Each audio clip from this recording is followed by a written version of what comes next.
Hello and welcome to Track by Track Reviews. I'm Rory Sullivan and I'm a little closer than usual.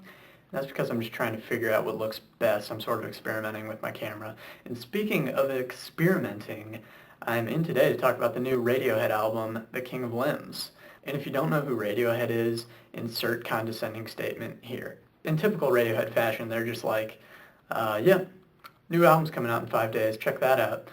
Like last year, I remember that I read some interview and they're like, yeah, it's gonna be a while before we release another album because In Rainbows was so draining. And then like a month later, it was like, Radiohead is halfway finished with their new album. And it's like, oh, fuck you guys. Like, what the hell? Who does that?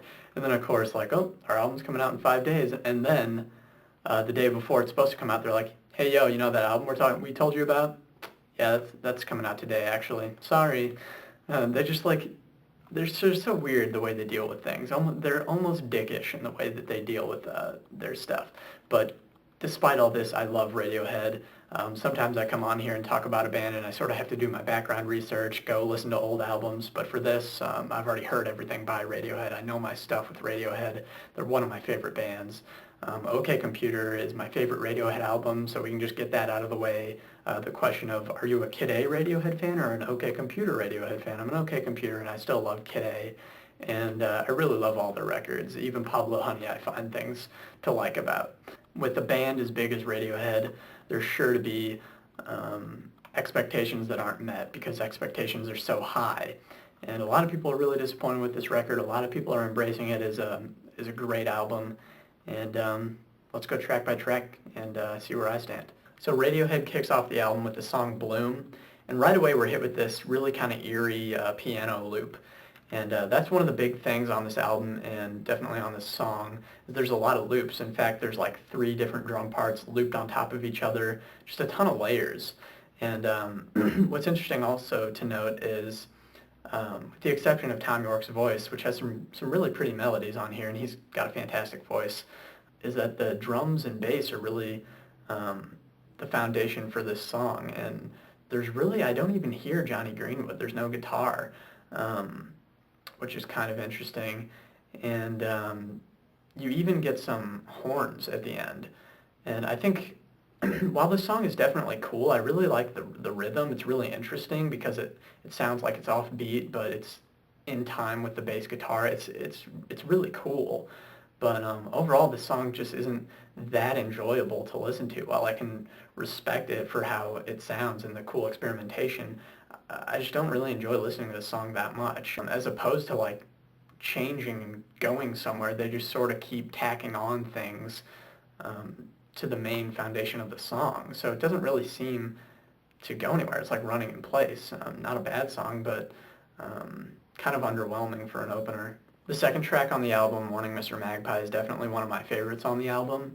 And I mentioned that Johnny Greenwood wasn't really present in the first track, Bloom, but here he's got like 3 or 4 different guitar tracks playing at once, which is really cool. And they're not, this is hardly, when I say Johnny Greenwood guitar tracks, it's hardly the Paranoid Android riff or anything. It's really subtle stuff, but it sounds really cool. And another interesting thing about the production is if you listen to the hi-hat, some of the hits are centered and some of them are in the left side, which I thought was really cool.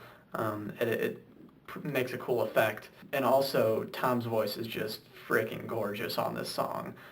When he just sings the oohs and ahs, it doesn't get much better. And there's also some really great bass playing, and even though this is one of the more energetic songs on the album, it's not that energetic, but it does still maintain the sort of creepy mood that was on Bloom. The third song on the album, Little by Little, is also one of my favorites, and once again, it's Johnny Greenwood's guitar. He's got a bunch of tracks layered over each other, and I think at a couple points there's some guitar parts played backwards. But the great thing about this is there's something to grab onto. When Tom York sings the chorus, it's just catchy, and his voice sounds awesome again, hitting those sort of whiny high notes like only Tom York can. I think this was one of the first songs on the album that really jumped out at me and was really easily lovable. The next song on the album, Feral, is my least favorite song on the album. And I know a lot of people are saying they like this song, but hear me out. This song is, first let me say, pretty much completely instrumental, which is not a bad thing, but And Tom York's voice is also used, but he doesn't actually sing any words. It's basically his voice kind of looped over a really repetitive beat that isn't that great to begin with. It's cool when the low synth comes in later in the song, but I mean, honestly, just the idea of this song. I mean, on an 8-song, 35-minute album, do we really need a 3-minute instrumental track? I don't think so. This song is a throwaway to me, to be honest with you. The next song, Lotus Flower, is also one of my favorites on the album. It was the first song I heard, and they also released the music video of Tom York doing some really goofy dancing, characteristic of him during his live shows and stuff. It's a really good song. I think the beat is really cool. This is really rhythm oriented. You've sort of got this kick drum going in the right speaker that's like boom, boom, boom, boom, and then the main beat just in the center, and then you've got snare hits coming in through here and hi-hat hits and stuff. They really combine the acoustic drum set with not necessarily electronic drum sounds, but drum loops and stuff. I think they did a really good job with that. And Tom York's voice is just angelic on this song, especially when he gets to the sort of chorus. Just sounds really good. I don't know how he hits those high notes, but it's incredible, and it sounds great on this song. There's this really cool bass part, and when they take it away and just leave everything else with Tom's voice, it enhances Tom's voice. It makes it sound even better. It creates this effect, and I think that's really cool. The next song, Codex, is sort of a break from the more rhythmic songs on this album.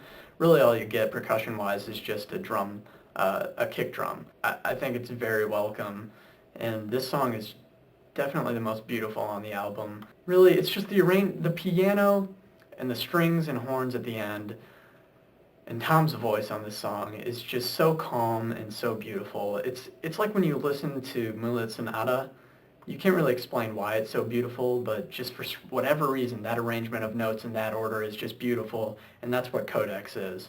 The next song on the album, Give Up the Ghost, is along the same lines as Codex, except this time we've got a loop of Tom York's voice singing Don't Hurt Me, and a really well-recorded acoustic guitar part. There's also like 4 or 5 other Tom Yorks like harmonizing with Tom York. Like Codex, it's also really beautiful, but I think the loop of Tom York's voice does make this song feel a little repetitive. That's really the only problem I have with it.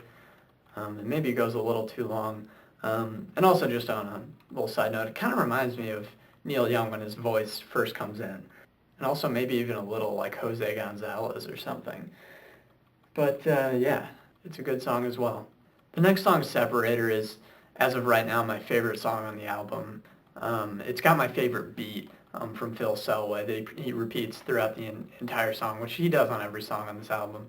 But this is my favorite beat. And also the guitar by Johnny Greenwood about halfway through is the best guitar on the album also, and Tom York's voice once again sounds amazing. This song has got people expecting that their Radiohead might have a second half to this album. I mean, it's 8 songs, about 35 minutes, which is a really short album, so people are like, huh, that's it after 4 years? And this song's called Separator, possibly meaning that this is the separator between the first and second half. And also, Tom York sings, if you think this is over, then you're wrong. So it's got a lot of people sort of suspicious to what Radiohead could have next. So that's the album, and really King of Limbs is a grower. It's not immediate at all. I mean, the first time I listened to it, I didn't know if I liked it or not, and I think that's pretty much what everybody thought. It was sort of like, I don't know.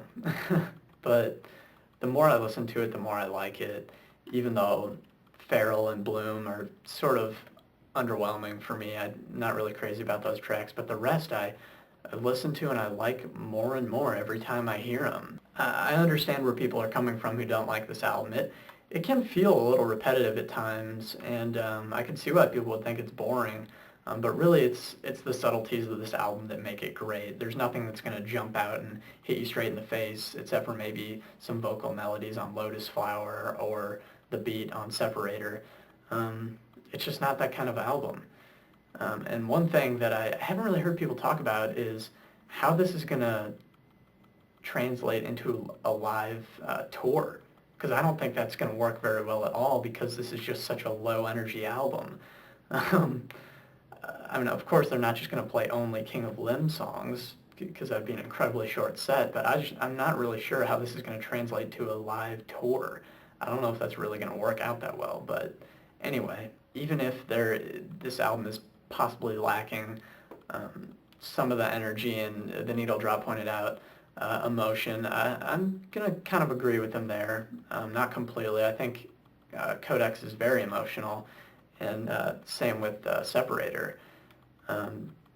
But it does lack a certain energy. There's this gloomy mood throughout the entire album, and you don't really get a break from it. Those are really the biggest complaints. I mean, I believe Dan the Z-Man said there's no body snatchers on this album, and he's totally right. There's no just total explosion of energy, and I would have liked to see that, but granted, I still like the album a lot. I'm going to give it an 8 out of 10. I honestly was dead set on a 7, and then I listened to it one more time before I did this review and just realized I like it a lot more than that. So yeah, that's my review of The King of Limbs by Radiohead. Maybe it'll grow even more, or maybe I'll just grow tired of it, but as of right now, it's an 8 out of 10. I'm Rory Sullivan for Track by Track Reviews. I will see you next week.